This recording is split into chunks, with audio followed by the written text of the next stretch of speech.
Alright guys, so the last time I did a plant haul video was a while in the summer, so here is my fall version. Hopefully you guys enjoy. Hey guys, what's going on? Welcome back to my channel. If this is the first time you're discovering this, my name is Christian, also known as the Crazy Plant Guy. I mostly do plant videos on this channel, so be sure to hit that subscribe button. Also follow me on Instagram at Crazy Plant Guy. That's where I am pretty much living my urban jungle life every day. And for those of you guys who frequently sees my video, if you're wondering why all of a sudden I have a list, that is because I recently got braces at the bottom of my teeth. So if I wasn't mumbling enough already, I will be mumbling some more. So if there are times where you can't understand what I'm saying, I will be sure to put some subtitles below this video. But yeah, let's get started. So the last time I did a plant haul video, I always say haul like H-A-L-L. It's H-A-U-L, like haul. So the last time I did a plant haul video was in the summer of this year, and since then I've obviously picked up a few more plants.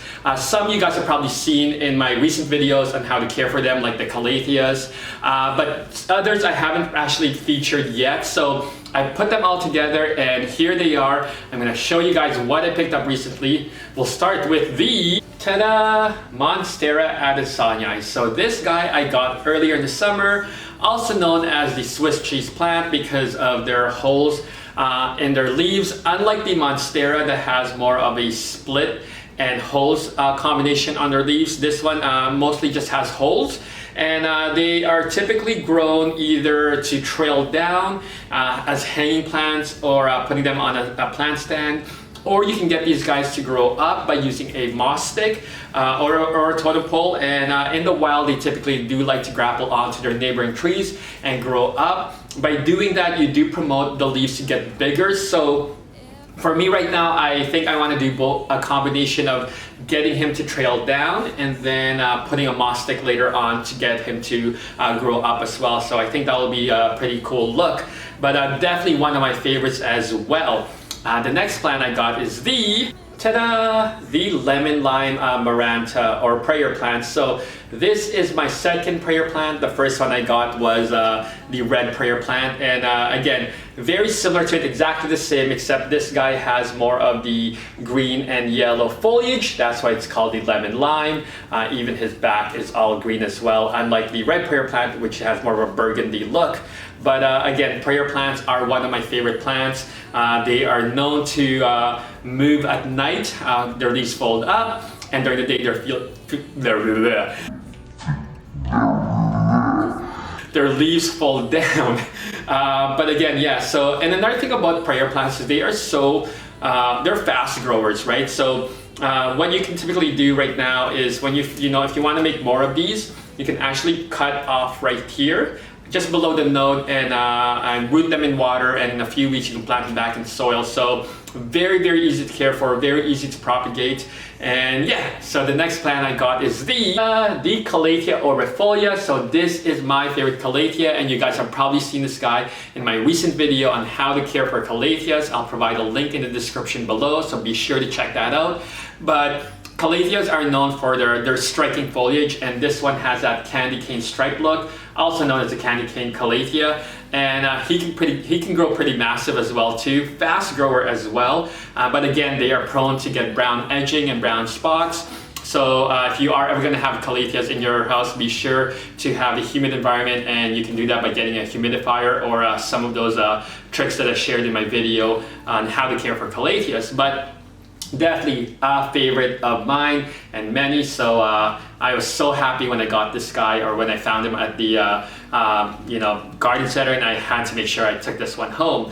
So the next plant I got is the Calathea Zebrina. So again, another Calathea, and this one is a pretty cool one. He's known as the Zebrina because he has this like zebra pattern, and the one thing about his leaves is it has that velvet feel to it, so it's pretty cool. And again, they are fast grower. This guy already has a couple of shoots coming out again, and but again, it's a Calathea, they are fussy as hell, and he is actually not prone to brown edging as much as the Orbifolia. He is more turns to get more yellowing under his leaves. So I gotta keep an eye on this guy a lot. And again, I want to make sure that with all my Calatheas, I have the soil evenly moist at all times. And at least I mist these guys once a week, as well as I turn on my humidifier once a week. But you know, Calatheas, I mean, I keep telling myself no more Calatheas, but you know, they are just so beautiful, and they are worth it. Once you actually figure out how to care for them, they are so worth it. But yeah, so the next plant I got is the, ta-da, the Silver Satin Pothos. So this is my fourth pothos, and I was so happy when I found this guy because I've been trying to find the right one. And I actually found this guy at IKEA, but they are known to have these shimmery shine look to their leaves, especially when the light reflects on it or hits it. And again, their leaves are also has that velvet feel to it, similar to the Zebrina. And yeah, so I was happy to find this guy. You know, pothos, they are one of the easiest houseplants to care for. There are so many varieties to choose from. Right now I have the Enjoy/Mandula. I still don't know which one it is. The Marble Queen and the Neon one, and now I have myself a Silver Satin Pothos. So the next plant I got is the, ta-da, the Galatia Medallion. So with this guy, I've actually been wanting him for a while now, but whenever I would see them in the plant store, I always find they are the big ones, and I just didn't have enough room in my place anymore to add a bigger plant. So when I saw this guy in a 4-inch pot, I figured, you know what, let's take him home. Yes, he's a Calathea. Yes, he's gonna be fussy, but that's okay. I'm gaining a lot of experience taking care of Calathea, so why not add one more to the list?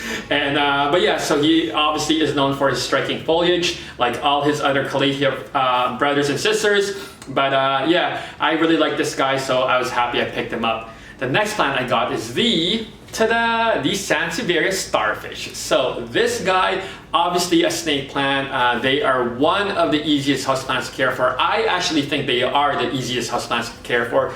You can barely kill these guys. They are indestructible. So when I saw this guy, I figured why not add him to the Sansevieria family. And the next plants I've actually been getting are from that family. There's so many different varieties of them. This one is a starfish one because of his shape that resembles a star, obviously. But yeah, so the next plant I got is the, ta-da, this cute little guy right here. This is also a Sansevieria called the Samurai, and pretty cool looking guy, right? He's really tiny right now, but you know, they can grow pretty big. They are just slightly a slow grower, so I'm actually gonna repot this guy into a bigger one. I think this is probably like a 2-inch pot. But yeah, so again, cool looking plant, another Sansevieria to add to the collection. Very easy to care for. They can thrive in low, medium, or bright light, indirect bright light. And again, water when, you know, every couple of weeks, every 2-3 weeks sometimes, depending on, you know, how humid or how dry your environment is. But yeah, so the next plant I got is actually inspired by Sharina. I saw this on her YouTube channel.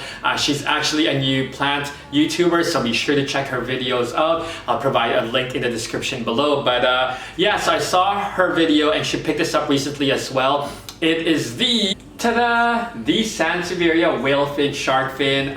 This guy is a stunner. Look how massive he is. He's literally bigger than my head, and I think he's probably the length of probably my torso, but yeah, he is a stunner, and I was so happy when I saw this guy at the plant store the other day. First of all, they are not commonly found. Unlike the other snake plants you typically would see in your local plant shops, the whalefin sharkfin, I would say, is probably more on the rare side. And if you do end up coming across this guy and they are reasonably priced, be sure to grab one, because I'm telling you, they are a stunner. And on top of that, they are just so easy to care for. So when I actually got this guy, he was in a 8-inch container, and he already had a baby, and his baby was this guy. Ta-da! Look how big his baby is. It pretty much outgrew the father plant, and so when they were in the pot, they were like this together. And so you can kind of see how big these roots were. So they were literally busting out of the container, and I took a sharp knife, obviously, and just split the guys in half so I can repot them in their own container. But Yeah, so this guy is the father plant and this is the baby, and there's two right there. So he's obviously gonna grow to be bigger and stronger, and then I can already tell that in a few months he's probably gonna produce his own baby. So this guy will then become the granddad. I'm just kidding, but yeah, one of my favorite pickups lately. I'm so happy. I think this will be the last plants I do pick up for the rest of the year. You know, winter is around the corner, so I typically won't add any plants during the winter. You know, maybe a couple like holiday plants, like another poinsettia and whatnot. But you know, I'm gonna hold out. I'm gonna try to hold out anyway. But yeah, so those are the plants I picked up this fall. And if you have any questions about those plants, or you do want to see more, be sure to comment below and let me know, and I'll try and get to them as soon as I can. Other than that, hopefully you guys have a great day, and I'll see you guys soon. Peace.